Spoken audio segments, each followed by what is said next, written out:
ઘોઘા તાબેના કોળિયાક ગામે સામે સર્જાઈ મારામારી.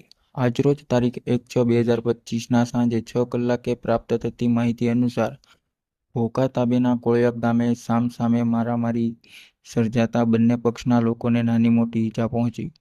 તમામ ઈજાગ્રસ્ત લોકોને 108 મારફતે તાત્કાલિક કોળિયાક હોસ્પિટલ ખસેડવામાં આવ્યા તેમજ 4 થી 5 લોકોને વધુ સારવારની જરૂર પડતા તાત્કાલિક ભાવનગર હોસ્પિટલ ખસેડવામાં આવ્યા. આ બનાવની જાણ ઘોઘા પોલીસને થતાં જ તાત્કાલિક ઘોઘા પોલીસ કાફલો ઘટના સ્થળે દોડી ગયો હતો.